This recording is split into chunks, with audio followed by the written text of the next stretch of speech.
اب میں دعوت خطاب دے رہا ہوں ہمارے ملک کے مشہور مناظر اہل سنت والجماعت جنگ کی سرزمین سے تشریف لانے والے حضرت مولانا ابو ایوب قادری دامت برکاتہم کو نحمده ونصلي ونسلم على رسوله الكريم أما بعد فأعوذ بالله من الشيطان الرجيم بسم الله الرحمن الرحيم إن الله لا يغفر أن يشرك به ويغفر ما دون ذلك لمن يشاء صدق الله العظيم اللهم صل وسلم على حبيبك سيدنا ومولانا محمد مبارك وسلم سامعین گرامی قدر، اللہ کریم نے نجات کے لیے چند باتیں ارشاد فرمائی ہیں جن کو قرآن مجید کی ایک چھوٹی سی صورت میں ارشاد فرمایا گیا ہے والعصر ان الانسان لفی خسر الا الذین آمنوا وعملوا الصالحات وتواصوا بالحق وتواصوا بالصبر۔ کامیابی کے لیے چند چیزیں ضروری ہیں، ان میں سے پہلی چیز عقیدے کا ٹھیک ہونا ہے، دوسری چیز عمل کا سنت کے مطابق ہونا ہے۔ عقیدہ بنیاد ہے، عمل صالح اور خوبصورت عمل آدمی تب ہی بنا سکتا ہے جب اس سے پہلے عقیدہ ٹھیک ہو۔ عقیدہ ٹھیک نہیں، عمل چاہے کتنی ہی خوبصورت کیوں نہ کرنے کی کوشش کرے لیکن عمل خوبصورت نہیں بن سکتا۔ عقیدہ ٹھیک ہے، عمل کی مثال ایسے ہے جیسے ایک لکھ کے اس کے دائیں طرف آپ صفر کو ڈال دیں تو اس کی اہمیت بنے گی۔ عقیدہ ٹھیک نہیں تو اس کی حیثیت یوں ہے، آپ نے ایک لکھ کے اس کے بائیں طرف صفر کو ڈال دیا، عمل کی کوئی حیثیت نہیں ہے۔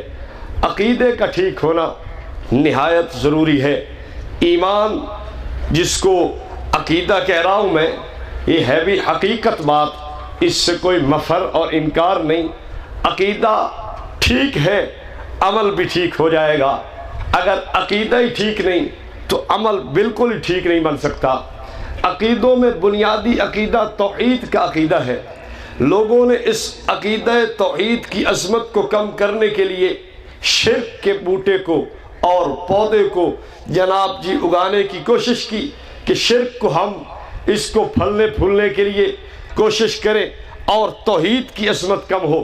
پھر یار لوگوں نے کام یوں کیا، علیکم رحمت کونین صلی اللہ علیہ وسلم کا ارشاد بھی پڑھ دیا کہ لا اخاف علیکم ان تشرکوا من بعدی۔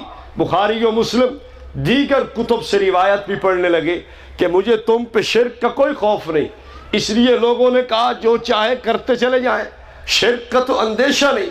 میں نے کہا اگر آپ نے علامہ عینی کی عمدۃ القاری پڑھی ہوتی، علامہ نووی کی شرح مسلم دیکھی ہوتی، ابن حجر عسقلانی رحمہم اللہ ان حضرات کی کتب کو دیکھا ہوتا تو تجھے اس حدیث کا مطلب بھی سمجھ آتا۔ جنہوں نے یہ لکھ دیا لا ترتد جملتاً، ساری امت شرک میں مبتلا نہیں ہوگی، ہاں چند افراد ہو سکتے ہیں۔ میں نے کہا اس حدیث سے بھی سہارا لینے کی کوشش مت کر۔ یار لوگوں نے کوشش کی جس طرح توحید کی عظمت کو کم کیا جائے اسی طرح سنت کی عظمت کو کم کرنے کے لیے بدعت کو سہارا دیا کہ یار کوئی حرج نہیں ہے، بدعت ہے کیا ہوا، ایک اچھا کام ہی تو ہے، کرنے میں کیا حرج ہے۔ میں نے کہا اپنی طرف سے میں کچھ نہیں کہتا، لیکن صحابی جلیل سیدنا عبداللہ ابن عمر رضی اللہ تعالی عنہما ارشاد گرامی ان کا نقل ضرور کرنا چاہتا ہوں۔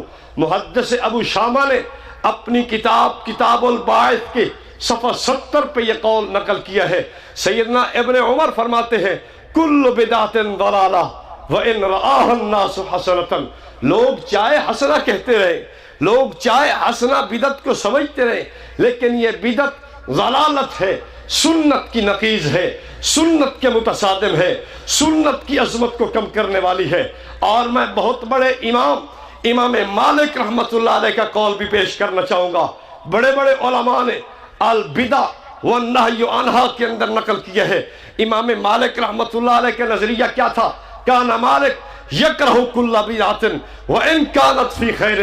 امام مالک کا ذوق یہ تھا بدعت چاہے اچھے کام کے اندر کیوں نہ چالو کر دی جائے، لیکن امام مالک فرمایا کرتے تھے نہیں یہ ناپسند ہے، یہ مکروہ ہے، یہ ٹھیک نہیں ہے۔ تو میں عرض یہ کر رہا تھا عقیدے کا ٹھیک ہونا بھی ضروری ہے۔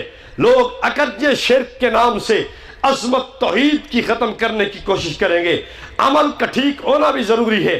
عمل وہی ٹھیک ہوگا جو سنت کے مطابق ہوگا۔ لوگ اگرچہ بدعات کے نام سے سنت کی عظمت کو بھی کم کرنے کی کوشش کریں گے، لیکن ہماری جماعت اتحاد اہل السنت والجماعت کا منشور اور دستور ہے کہ ہم توحید کی عظمت کو بھی بالا رکھنے کی کوشش اور ہمت کریں گے، اور سنت کی عظمت کو بھی دنیا کے اندر پھیلانے کی کوشش کریں گے۔ اللہ کریم ہم سب کو عمل کی توفیق بخشے۔